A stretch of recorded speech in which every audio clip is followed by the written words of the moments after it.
Bonjour à tous. Mes parents m'ont laissé un mot, mariage annulé. Attends l'appel de mon avocat. Je n'ai pas discuté. J'ai répondu, compris. Puis, j'ai appelé la banque, gelé le compte. Cet argent est contesté. 48 heures plus tard, mon téléphone affichait 67 appels manqués. Ce n'était pas seulement un mariage annulé. C'était un vol. Et ce qui s'est passé dans ces 48 heures a tout changé. Laissez-moi vous raconter comment j'ai découvert que ma propre famille avait non seulement volé mon mariage, mais aussi mon argent, et même mon identité. Avant de plonger dans les détails de cette histoire incroyable, j'aimerais savoir d'où vous m'écoutez aujourd'hui. Dites-moi dans les commentaires depuis quelle ville, quel pays, et quelle heure il est chez vous pendant que vous écoutez ceci. Votre présence compte beaucoup pour moi. Maintenant, commençons par le début. Je m'appelle Armelle. J'ai 30 ans et mon métier, c'est d'être archiviste médical à l'hôpital universitaire de Toulouse. Je vis pour l'ordre. J'aime la certitude des dossiers bien classés, la logique implacable des faits consignés. Chaque document a sa place, chaque diagnostic est étayé. C'est un monde en noir et blanc, un monde de vérité. C'est, je suppose, ma façon de survivre dans ma propre famille, un endroit où ma mère, Odette, a toujours régné par le chaos émotionnel et les vérités fluctuantes. Nous étions à 2 semaines de mon mariage. 2 semaines avant que je n'épouse Bastien, un homme merveilleux, un restaurateur d'art dont le calme et la patience contrastaient si fort avec l'agitation de ma famille. Ce matin-là, je m'étais levée tôt. Le soleil commençait à peine à dorer les briques roses de Toulouse.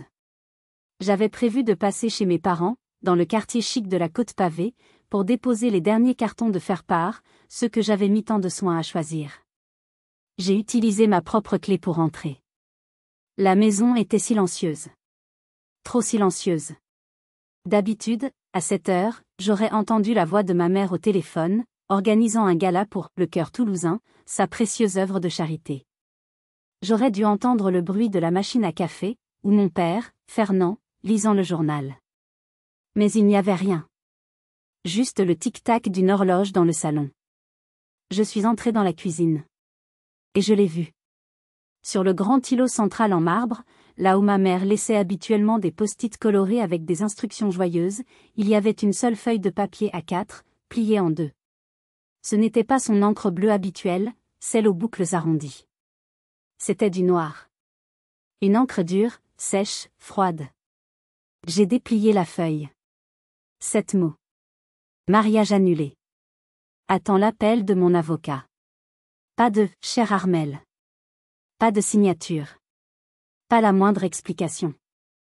Mon souffle s'est coupé. Le sang s'est retiré de mon visage. La cuisine, si familière, m'a semblé soudain étrangère, les murs se refermant sur moi. Mon cerveau d'archiviste a tenté de classer l'information, mais il n'y avait pas de catégorie pour cela. C'était une anomalie. Une défaillance du système. Je n'ai pas pleuré. Je n'ai pas crié. J'ai appris il y a très longtemps que pleurer, aux yeux d'Odette, est un aveu de faiblesse. C'est une reconnaissance de sa victoire. Et je refusais de lui donner cela. Mon calme était une armure, un mécanisme de défense perfectionné au fil des ans. Avec une précision presque robotique, j'ai sorti mon téléphone. J'ai pris une photo de la note. J'ai zoomé pour capturer le grain du papier, la pression de l'encre. Horodatage. Preuve. Puis, j'ai ouvert mes messages et j'ai envoyé un seul mot à ma mère, compris. Je n'ai pas attendu de réponse. J'ai laissé les cartons de faire-part près de la porte, un monument absurde à un événement qui n'existait plus. Je suis retournée à ma voiture, mes mains serrant si fort le volant que mes jointures étaient blanches. J'ai conduit jusqu'à mon appartement près des Carmes dans un brouillard. Je n'ai pas appelé Bastien. Il était à Albi, à 1 heure de route, pour un projet de restauration urgent sur une fresque d'église. Il ne devait pas rentrer avant le lendemain soir. Je ne voulais pas lui annoncer cette nouvelle apocalyptique par téléphone. Je suis restée assise sur mon canapé, encore chaussée, pendant des heures. Le soleil montait dans le ciel, mais mon appartement restait froid. Je repassais chaque conversation. Chaque détail. Était-ce à cause de la liste des invités? Du choix du traiteur? Non. Ce n'était pas une impulsion. Une mère n'annule pas le mariage de sa fille par avocat sur un coup de tête. C'était une exécution. Le silence de mon téléphone était plus assourdissant que la pire des disputes. J'attendais l'appel de l'avocat. J'attendais une explication. Rien. La journée s'est écoulée, minute par minute, dans un silence de mort. Odette me punissait. Mais pourquoi? La réponse n'est pas venue de l'avocat. Elle est venue à 22h, sous la forme d'une notification de ma cousine, Léonie. Une notification qui allait révéler que ce n'était pas une annulation. C'était une spoliation. Le bip de mon téléphone a déchiré le silence de l'appartement. C'était Léonie. Mon cœur s'est mis à battre la chamade. Léonie et moi étions proches, mais elle avait toujours été un peu intimidée par ma mère. Son message disait « Armelle, je suis tellement désolée. Je crois que j'ai reçu ça par erreur. » Maman l'a transféré sans regarder. Tu dois voir ça. En dessous, une capture d'écran. Mon estomac s'est noué. C'était un groupe de discussion familiale sur WhatsApp. Un groupe dont j'avais été, de toute évidence, discrètement retiré. Le titre du groupe était « Changement mariage S. S comme Solange. Ma petite sœur. » J'ai zoomé sur les messages, mon souffle se bloquant dans ma poitrine. Il y avait ma mère, Odette. Mon père, Fernand. Et Solange, l'influenceuse bien-être, comme elle s'appelait. Odette, tout est confirmé avec le château de Mauriac. Le traiteur est d'accord pour le changement de nom sur le contrat. Fernand, les pivoines blanches sont-elles toujours d'actualité? Solange préfère peut-être les roses?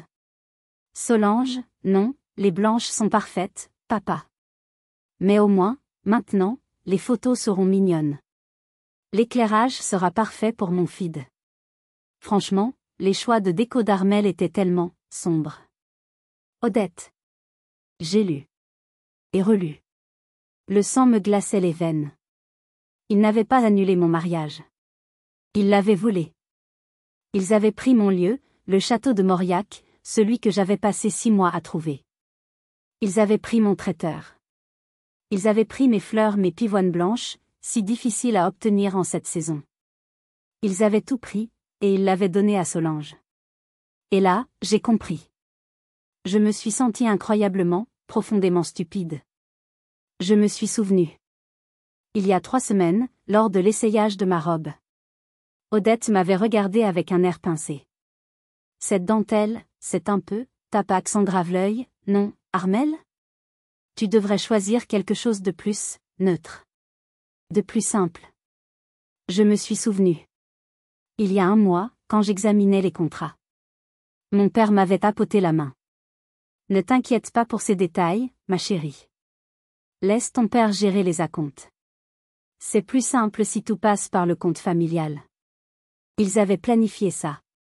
Ce n'était pas une décision soudaine. C'était un coup d'État, méticuleusement organisé dans mon dos. Ils avaient utilisé mon organisation, mon argent, mon temps, et ils m'avaient simplement effacé de l'équation. La colère qui m'a envahi n'était pas chaude et explosive. C'était la colère froide de l'archiviste.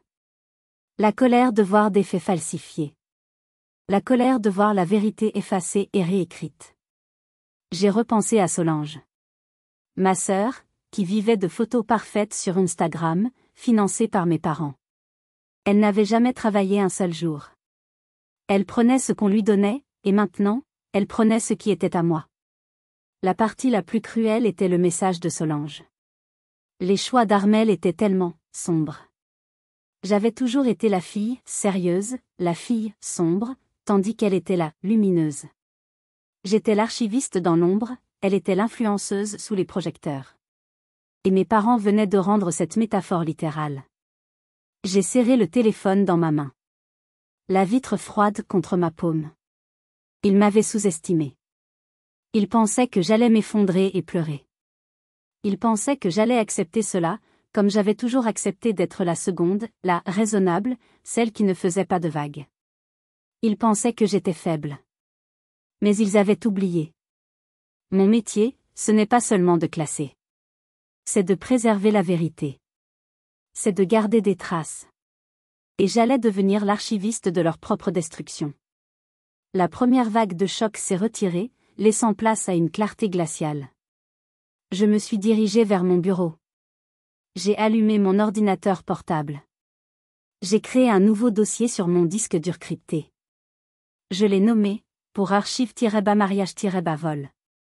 Mon métier m'a appris une chose, les émotions sont volatiles, mais les documents sont permanents. J'ai commencé le travail. J'ai sauvegardé la capture d'écran de Léonie. J'ai fouillé dans mes emails, sauvegardant chaque facture que j'avais payée, chaque contrat que j'avais signé, chaque conversation avec le lieu de réception et le traiteur. Tout ce qui portait mon nom. Puis, je me suis souvenu de la robe. Mon esprit est revenu 2 semaines en arrière. J'avais rendez-vous pour mon dernier essayage dans la boutique de luxe de la rue Croix-Baragnon. J'étais excitée. Bastien m'avait dit qu'il voulait être surpris, alors j'y allais seule. Ma mère, Odette, avait annulé à la dernière minute. Une urgence avec le gala de charité, ma chérie. Tu comprends. J'avais compris. J'avais l'habitude. Alors que j'étais en cabine, j'ai entendu la clochette de la porte. Oh, bonjour Solange. Quelle surprise. Solange est entrée, un grand matcha latte à la main, souriant à la vendeuse. Salut. Je passais juste dans le coin. Je voulais voir les nouvelles collections. Elle m'a vue dans le miroir. Oh, Armelle. Je ne savais pas que tu étais là. Son ton était faux, trop léger. Quand je suis sortie, portant ma robe, une magnifique création en dentelle que j'avais économisée pendant 1 an pour m'offrir, Solange a sorti son téléphone. Waouh! La lumière est parfaite ici. Elle a commencé à prendre des photos de moi, sous tous les angles. C'est juste pour mon inspiration, avait-elle dit en riant. Je m'étais sentie mal à l'aise, mais j'avais mis ça sur le compte de sa personnalité d'influenceuse. Maintenant, assise dans mon appartement, j'ai ouvert ma boîte de réception. J'ai cherché le nom de la boutique. Et j'ai trouvé l'email, reçu le lendemain de cet essayage. Chère madame, suite à la demande de votre famille et aux nouvelles mesures fournies, les ajustements finaux sont complets. La commande est prête à être récupérée sous le nom de Solange. Ils avaient pris ma robe. Ils avaient utilisé mon essayage pour prendre les mesures de Solange. La bile m'est montée à la gorge. J'ai ouvert Instagram. Je suis allée sur le profil de Solange. Et c'était là. Publié il y a à peine 3 heures. Réel. Une vidéo parfaitement montée. Ce n'était pas un plan. C'était un fait accompli. Le mariage avait déjà eu lieu. La vidéo s'ouvrait sur un plan large du château de Mauriac. Mon lieu. Puis un zoom sur Solange, radieuse, riant aux éclats. Elle portait ma robe. La dentelle que j'avais choisie. Le voile que j'avais payé. La vidéo la montrait marchant dans l'allée. Le quatuor à cordes jouait le canon de Pachelbel. Ma musique. Il y avait des plans de mes parents. Odette, épongeant une larme feinte. Fernand, l'air fier. Et puis, le toast. Odette, levant sa coupe de champagne. À la fille qui rend la famille fière. L'insulte était si flagrante, si intentionnelle. J'étais la fille qui ne les rendait pas fiers. J'ai regardé la vidéo 10 fois. 20 fois. Le sang battait dans mes tempes. Je n'étais pas seulement remplacée. J'étais effacée. Comme un document corrompu jeté à la corbeille. J'étais assise là, dans le noir, regardant l'écran lumineux de mon téléphone, voyant ma sœur tournoyer dans ma robe, dans ma vie. Que auriez-vous fait à ma place? Vraiment?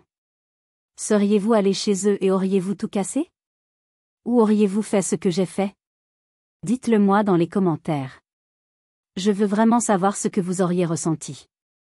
J'ai sauvegardé la vidéo. J'ai fait des captures d'écran des commentaires. Magnifique! Quel mariage de rêve! Puis, alors que je fixais le visage souriant de ma mère sur l'écran, mon téléphone a vibré. Un numéro inconnu. J'ai décroché, la voix tremblante. Allô? Armelle? Une voix d'homme.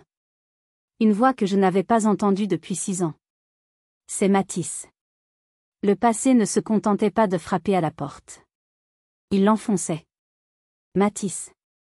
Mon premier grand amour. Notre relation s'était terminée brusquement il y a 6 ans. Sans explication. Juste un texto. Je ne peux pas faire ça. Désolé. Sa voix au téléphone était plus grave, mais l'hésitation était la même. Armel, c'est Mathis. Le pharmacien. J'ai vu le post de ta sœur. Et j'ai vu les commentaires. Et, mon Dieu, Armel, je suis tellement désolée. Je ne comprenais pas, Mathis? Qu'est-ce que... Écoute, m'a-t-il coupé, sa voix se brisant presque. Je dois te dire la vérité. Sur ce qui s'est passé entre nous. Ce n'était pas moi. C'était ta mère. Je me suis assise droite. Quoi? Il y a 6 ans, a-t-il commencé, après que je t'ai présenté à tes parents. Ta mère, Odette, est venue à la pharmacie où je travaillais. Seule. Elle a demandé à parler à mon patron. Un frisson m'a parcouru l'échine. Elle lui a dit que tu étais émotionnellement fragile. Que tu avais des antécédents compliqués. Elle a dit que j'étais une mauvaise influence, que je contribuais à ton instabilité. Elle a insinué que, en tant que professionnelle de la santé, ma relation avec toi était déontologiquement discutable. J'ai arrêté de respirer. Mon patron m'a convoqué, a continué Mathis. Il était terrifié. Odette est puissante à Toulouse. Sa fondation, le Cœur toulousain, est partout. Il m'a dit que je devais régler ça ou il ne pourrait pas garantir mon avenir à la pharmacie. Il a parlé de ma licence. Il a fait une pause, et je l'ai entendu ravaler ses larmes. J'étais jeune. J'avais peur. J'ai paniqué. Je t'ai quitté par texto. C'est la chose la plus lâche que j'ai jamais faite. Mais Armel, elle m'a menacée. Elle a menacé ma carrière pour m'éloigner de toi. J'ai raccroché. Je ne sais même pas si j'ai dit au revoir. Ma mère n'avait pas seulement volé mon mariage. Elle avait activement saboté ma vie amoureuse pendant des années. Elle m'avait peinte comme instable pour garder le contrôle. Cette révélation en a débloqué une autre. Un souvenir. J'ai attrapé mon vieux téléphone, celui que je gardais dans un tiroir. J'ai cherché dans les anciens mémos vocaux. Et je l'ai trouvé. Un dîner de famille, il y a 3 ans.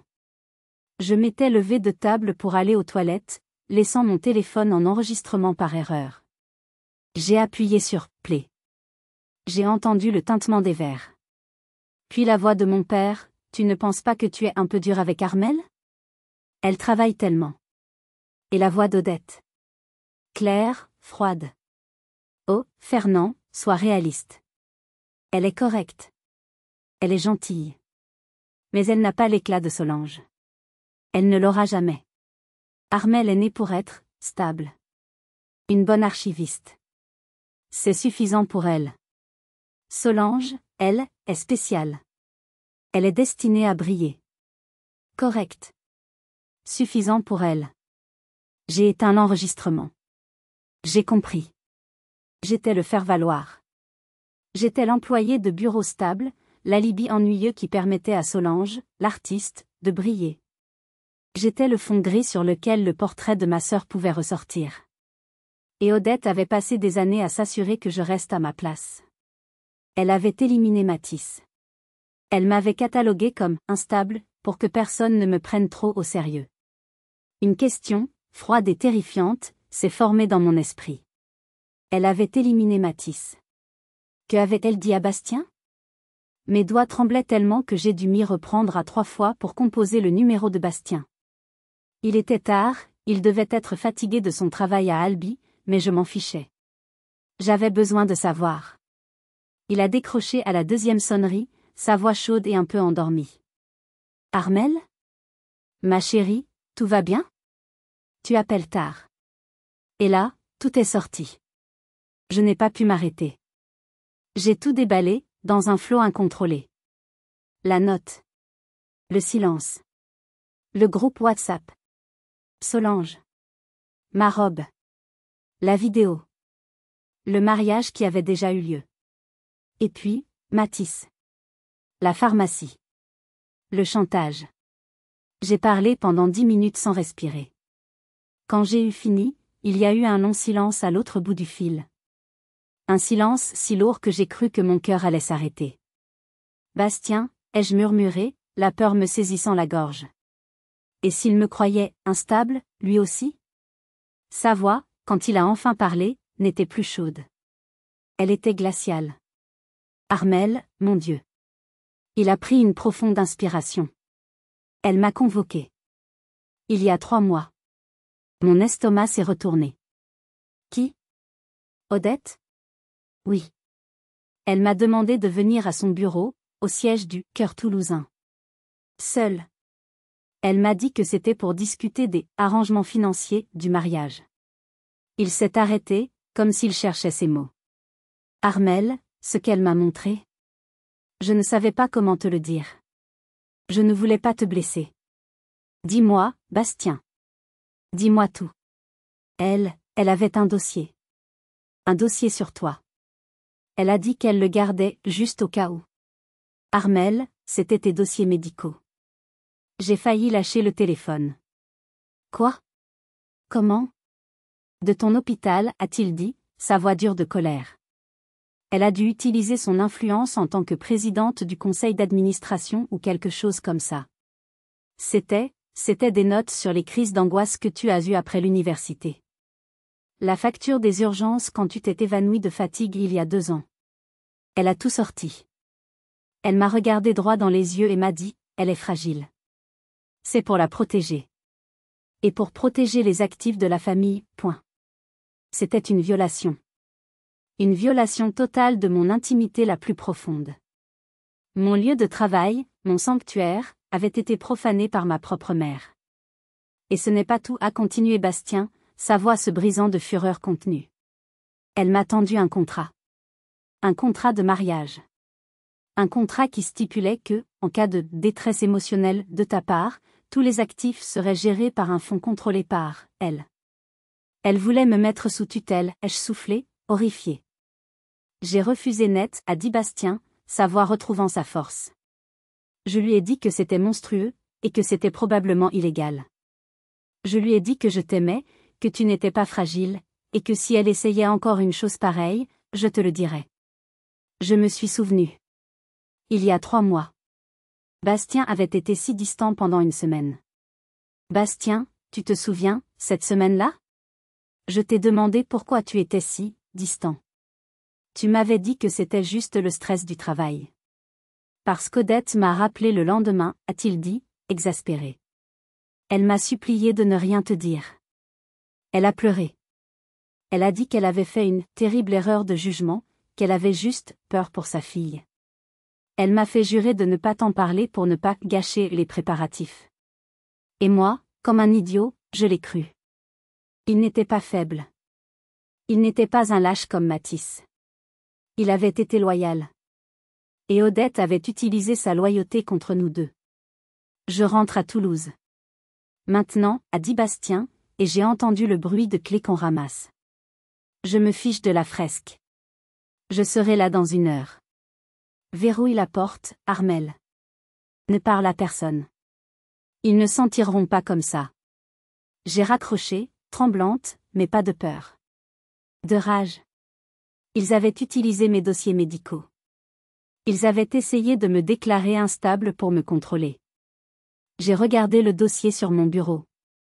Le dossier « budget » qu'Odette m'avait fait signer il y a 2 mois, juste pour que tout soit clair pour le traiteur. Ma main s'est tendue vers lui. J'allais lire chaque ligne. Bastien est arrivé comme une furie, faisant crisser les pneus de sa vieille voiture dans ma rue. Il a monté les escaliers 4 à 4 et m'a prise dans ses bras. Pour la première fois depuis 24 heures, j'ai eu l'impression de pouvoir respirer. Montre-moi, a-t-il simplement dit. Nous nous sommes assis côte à côte, et j'ai ouvert le dossier « budget » qu'Odette m'avait fait signer. C'était un document de 10 pages, plein de jargon financier. Mais à la page 8, dans une police minuscule, il y avait la clause.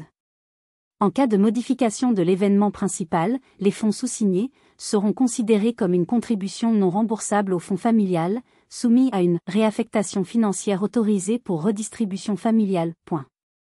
Elle m'a fait signer ça, ai-je murmuré, écœuré. Elle m'a fait signer un document qui transformait l'argent de mon mariage en un don pour Solange. Bastien a serré la mâchoire. C'est une fraude, Armelle. Je sais. J'ai ouvert mon ordinateur. J'ai ouvert un nouveau brouillon d'email. Destinataire, Odette. Objet, ceci s'arrête maintenant. J'ai écrit, j'ai vu le contrat. J'ai vu les captures d'écran. J'ai vu la vidéo. C'est du vol. Rendez-moi mon argent. C'est votre dernier avertissement. Je n'attendais pas de réponse. Je voulais juste qu'ils sachent que l'archiviste avait ouvert leur dossier. La réponse n'est pas venue par email. Elle est venue, bien sûr, par Instagram. 1 heure plus tard, mon téléphone s'est illuminé. Solange venait de poster une nouvelle story. C'était une vidéo d'elle. En larmes. Je ne peux pas croire que je dois faire ça, sanglotait-elle face caméra, son mascara coulant, probablement d'une marque qu'elle sponsorisait. Ma propre sœur, elle répand des mensonges horribles sur moi et ma famille. Juste parce qu'elle ne supporte pas de ne pas être le centre de l'attention. C'est tellement toxique. Nous lui souhaitons seulement de guérir. Guérir. Ils utilisaient encore ce mot. Les messages de soutien ont afflué pour elle. Tellement courageuse. Ignore les rageux, Solange. Puis mon téléphone a sonné. C'était Aude, ma meilleure amie. Ou du moins, ce que je croyais être ma meilleure amie. Armelle? Sa voix était gênée. J'ai vu la story de Solange. Écoute. Je ne veux pas m'impliquer. T'impliquer? Aude, c'est mon mariage qu'ils ont volé. Je sais, mais, c'est compliqué, a-t-elle bafouillé. Tu sais que mon mari vient de lancer sa boulangerie. Eh bien. Odette s'est portée garante pour notre prêt commercial. Un prêt de 50 000 €. Je ne peux pas. Armelle, je ne peux tout simplement pas me la mettre à dos. Je suis désolée. Elle a raccroché. J'ai regardé Bastien, la nausée me submergeant. Ils n'avaient pas seulement des alliés. Ils avaient des otages. Ma mère avait tissé sa toile dans tout Toulouse. C'est ce qu'elle voulait, a dit Bastien, sa voix sombre. T'isoler. Et le coup de grâce est arrivé le lendemain matin. Un appel d'un numéro masqué. Madame? Ici les ressources humaines de l'hôpital universitaire. Mon cœur s'est arrêté. Nous avons reçu une plainte anonyme, mais très détaillée, a poursuivi la voie administrative, concernant votre état émotionnel récent. La plainte fait état d'inquiétude quant à votre jugement et votre accès continu au dossier confidentiel des patients. J'ai senti le sol se dérober sous mes pieds. C'était le coup de Matisse. Mais en pire.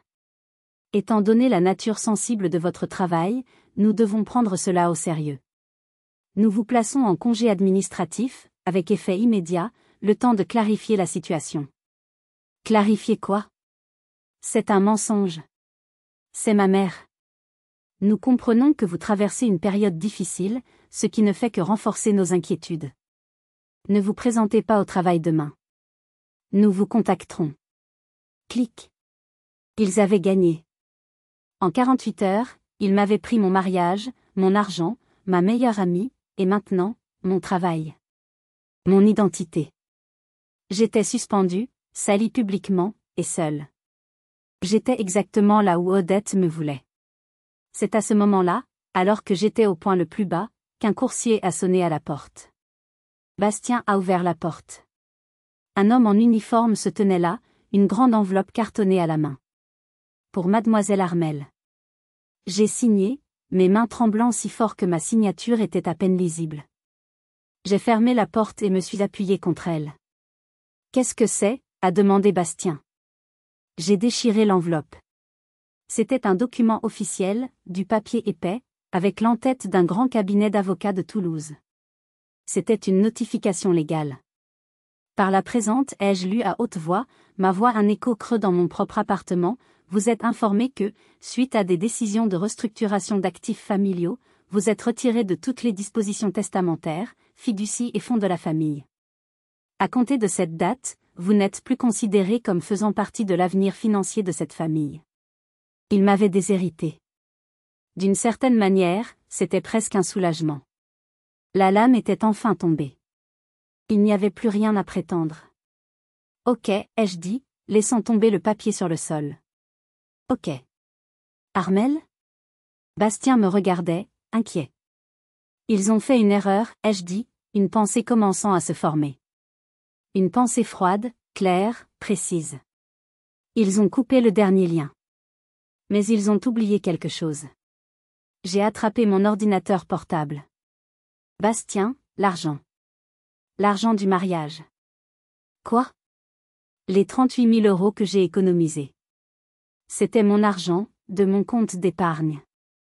Mais Odette m'a convaincu de le transférer sur un compte joint pour faciliter les paiements des fournisseurs. Elle et moi étions les seuls signataires.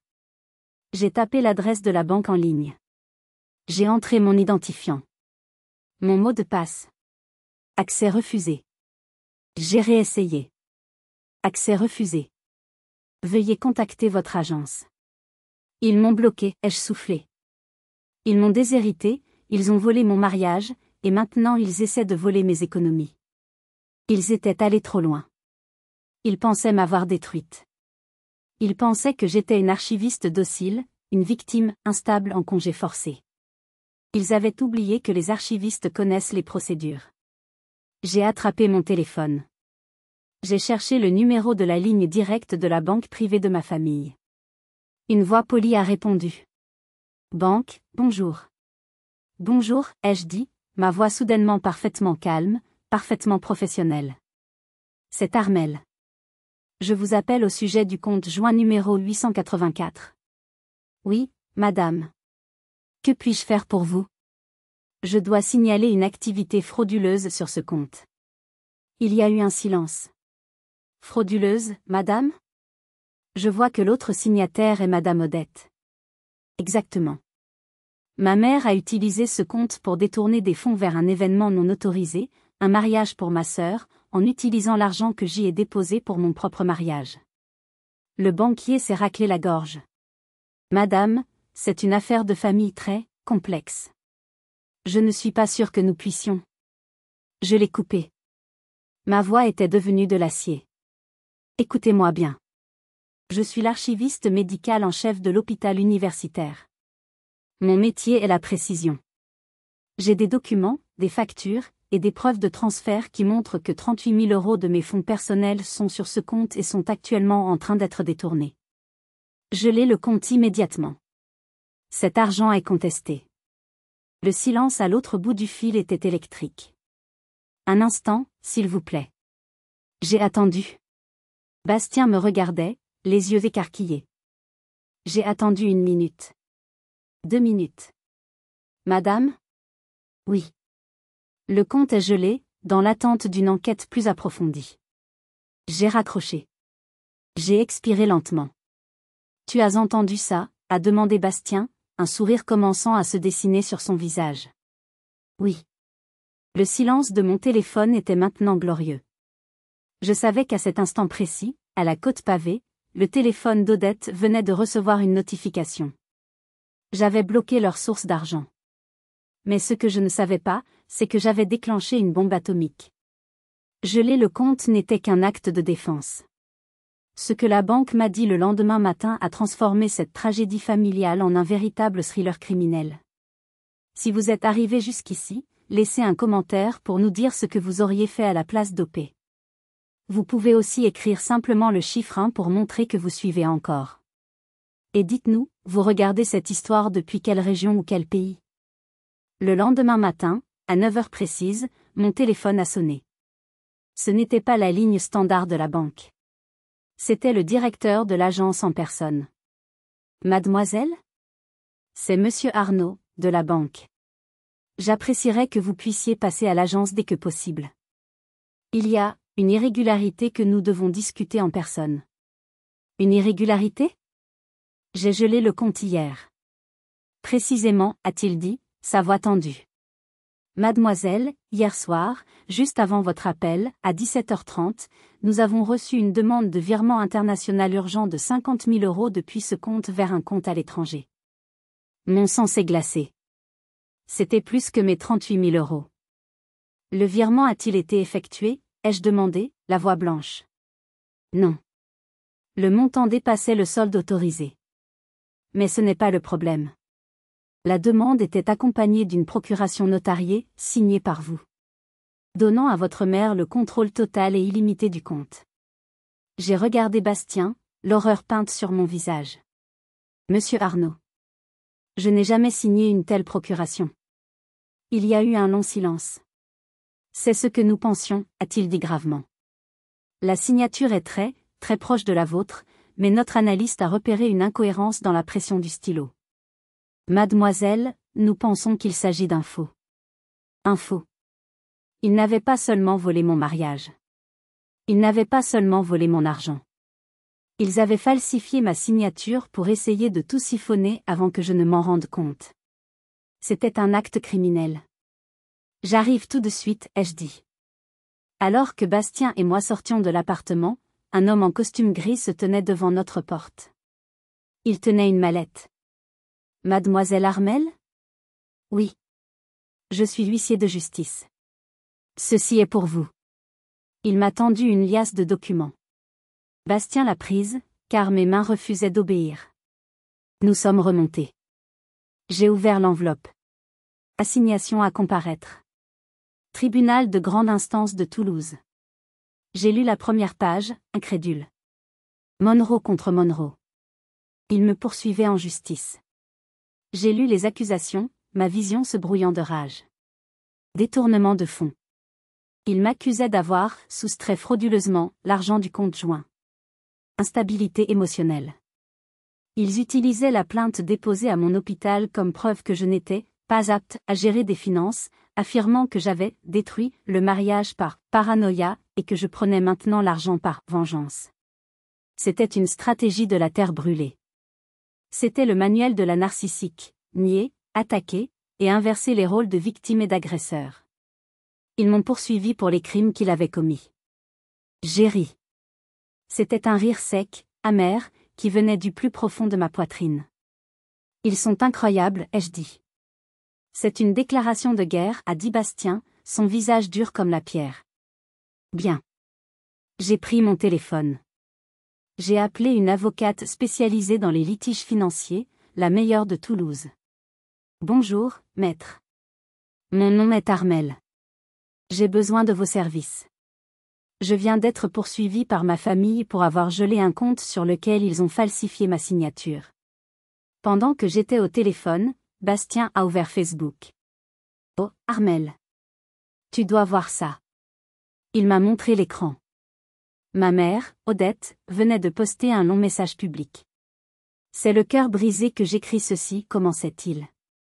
Être mère est le rôle le plus difficile. Vous donnez tout. Mais parfois, la maladie mentale et la douleur tordent la vision d'un enfant au point qu'il ne voit que la trahison là où il n'y a que de l'amour. Nous prions pour la guérison d'Armel. Ils m'ont poursuivi en justice. Ils ont falsifié ma signature. Ils ont volé mon mariage. Et maintenant, ils me faisaient passer pour folle aux yeux du monde entier. Ils pensaient m'avoir acculée. Ils pensaient que j'étais finie. Mais ils ont oublié l'archiviste. Maître, ai-je dit à l'avocate au téléphone. Changeons de stratégie. Nous n'allons pas seulement nous défendre. Nous allons contre-attaquer. Et j'ai tous les dossiers. Mon avocate, maître Valérie Dubois, était une femme d'une 50aine d'années, avec des yeux d'acier qui semblaient pouvoir lire à travers les murs. Je lui ai tout montré. Le dossier crypté. Les captures d'écran. Les emails. La vidéo de Solange dans ma robe. Le contrat, budget, avec la clause cachée. Le rapport de la banque sur la signature falsifiée. Elle a écouté sans m'interrompre, hochant la tête de temps en temps. Ils sont agressifs, a-t-elle dit quand j'ai eu fini. Ils utilisent la tactique de la poche profonde. Ils vous poursuivent en justice, vous salissent publiquement, attaquent votre travail, espérant que vous allez craquer et manquer d'argent avant eux. Je ne craquerai pas, ai-je dit. Bien. Parce que leur plainte pour détournement de fonds est faible. C'est le compte joint qui pose problème. Mais la falsification, ça, c'est leur erreur. Une erreur fatale. Et le post Facebook, a demandé Bastien. Et l'appel à son travail? Diffamation, a dit Maître Dubois. Une diffamation caractérisée. Nous allons riposter. Cette nuit-là, je n'ai pas dormi. Je regardais le post d'Odette, les commentaires de soutien affluaient. Quel courage, Odette. Nous prions pour Armelle. J'étais la méchante. La fille, instable. Bastien s'est assis à côté de moi. Il contrôle le récit, Armelle. Tu ne peux pas gagner cette bataille dans l'ombre. Tu veux dire? Fais-le, a-t-il dit. Tu es une archiviste. Montre-leur les archives. J'ai pris une profonde inspiration. J'ai ouvert mon propre profil Facebook. J'ai commencé un nouveau post public. Titre, je m'appelle Armelle. Voici la vérité. Et puis, méthodiquement, j'ai tout téléchargé. La photo de la note, mariage annulé. La capture d'écran du groupe WhatsApp, changement mariage S. La vidéo de Solange, en écrivant, ma sœur, dansant dans ma robe, sur ma musique, dans le lieu que j'ai payé. La capture d'écran de l'email de la boutique de robes, changeant le nom en Solange. Les relevés de banque montrant le transfert de MES 38 000 € sur le compte joint. Une photo zoomée de la clause de réaffectation, dans le contrat budget. Une courte déclaration. Ma famille m'a poursuivi en justice aujourd'hui, m'accusant de détournement de fonds. Voici la vérité. Ils ont volé mon mariage, ont tenté de voler mes économies, et m'ont fait passer pour folle quand j'ai essayé de me défendre. Je ne resterai plus silencieuse. J'ai appuyé sur « Publier ». Puis j'ai éteint mon téléphone. Je ne l'ai rallumé que le lendemain matin. J'avais 300 notifications. Le post avait été partagé plus de 1000 fois. Il s'était répandu comme une traînée de poudre dans la communauté toulousaine. Les commentaires étaient stupéfaits. Je n'en reviens pas. Odette a fait ses cédillas? Les donateurs du Cœur Toulousain doivent voir ça. Puis, parmi les centaines de messages, un email est arrivé. Objet, le Cœur Toulousain. Je l'ai ouvert. Chère mademoiselle Armelle. Mon nom est Hélène. J'étais l'ancienne comptable en chef de la fondation de votre mère. J'ai démissionné il y a 6 mois pour des raisons éthiques. J'ai vu votre post Facebook. Je pense avoir des informations qui pourraient vous être utiles. J'ai appelé Maître Dubois immédiatement. Nous avons rencontré Hélène dans un café discret. Hélène était une femme nerveuse, mais déterminée. Elle a posé une clé USB sur la table. Votre mère est une femme très persuasive, a dit Hélène. Le Cœur Toulousain fait beaucoup de bien.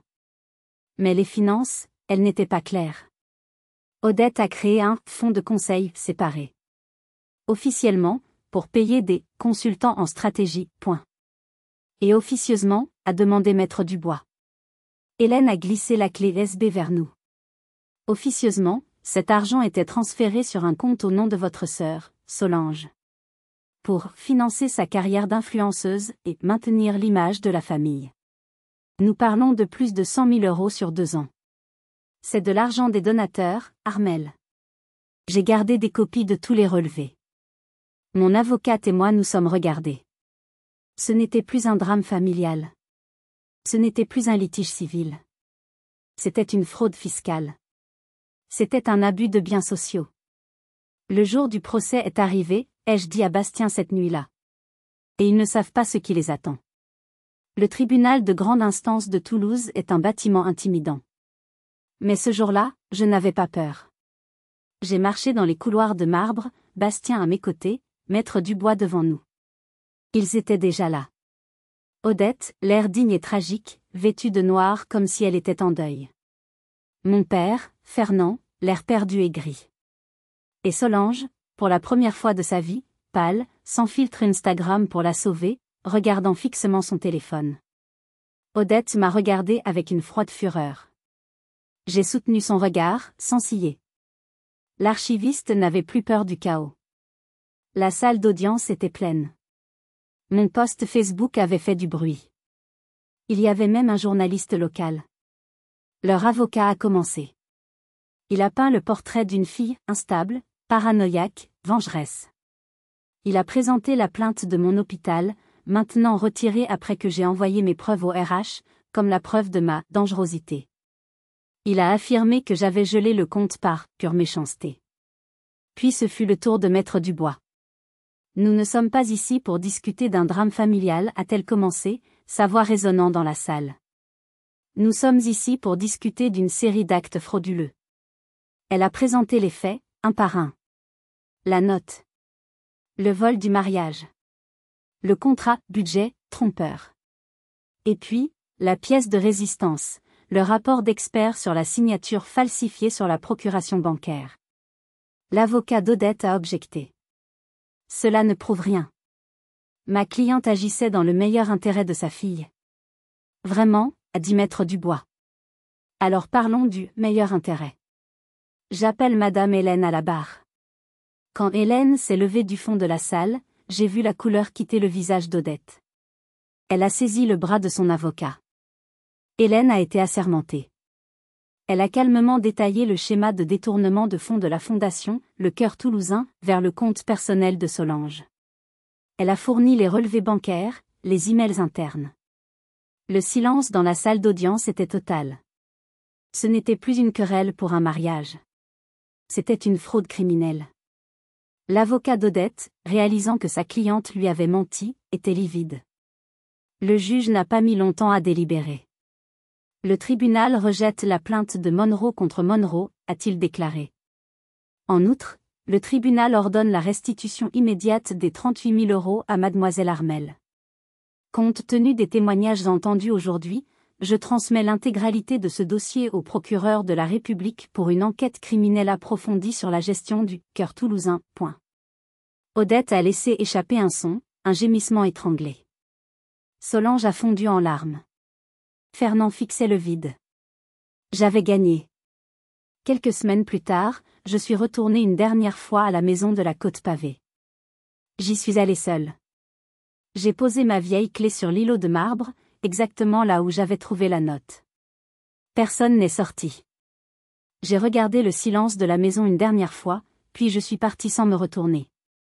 Une semaine après, j'ai reçu une enveloppe. Pas de l'avocat d'Odette. De celui de mon père. À l'intérieur, un chèque de banque. 31 320 €.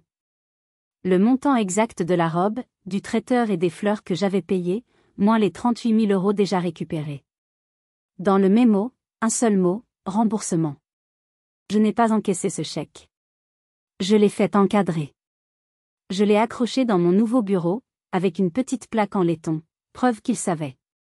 Bastien et moi, nous nous sommes mariés 2 mois plus tard, sur une plage de Cap-Ferret, entourés de 5 amis. C'était parfait. Mon hôpital m'a supplié de revenir, m'offrant des excuses et une augmentation. J'ai refusé. Aujourd'hui, j'ai ma propre entreprise. Je l'ai appelée Dossier et Défense. J'utilise mes compétences d'archiviste pour aider d'autres personnes, principalement des femmes, à naviguer dans des cauchemars juridiques et financiers. J'aide les gens à rassembler les preuves, à trouver les clauses cachées, à tracer l'argent. Mon cauchemar est devenu ma mission. Parfois, les batailles les plus difficiles ne se livrent pas dans les salles d'audience, mais à la table de la cuisine, contre ceux qui sont censés vous aimer le plus. Ce sont les batailles où vous devez enfin vous choisir vous-même plutôt que d'être accepté. Si j'ai appris une chose, c'est que la famille ne se construit pas sur le silence ou la soumission. Elle se construit sur le respect, la responsabilité et la liberté de dire sa vérité, même si cela fait trembler les murs. Je n'ai pas gagné en les blessant. J'ai gagné en m'éloignant, en récupérant les parties de moi qu'ils avaient tenté de réécrire. La fermeture ne ressemble pas toujours à un titre de journal. Parfois, c'est juste la paix. Un matin calme, où personne n'essaie plus de contrôler votre vie. Et vous? Avez-vous déjà gardé le silence pour maintenir la paix, pour vous rendre compte que vous vous sacrifiez ce faisant? J'aimerais beaucoup lire vos réflexions. Si cette histoire a résonné en vous, laissez un 1 dans les commentaires, ou dites-moi ce que vous en avez pensé. Si elle ne vous a pas plu, dites-moi pourquoi. Je suis là pour écouter. Et si vous voulez entendre plus d'histoires comme celle-ci, réelles, brutes et profondément humaines, assurez-vous de vous abonner à la chaîne pour ne pas manquer la suite. Vous méritez d'être entendu. Continuons la conversation.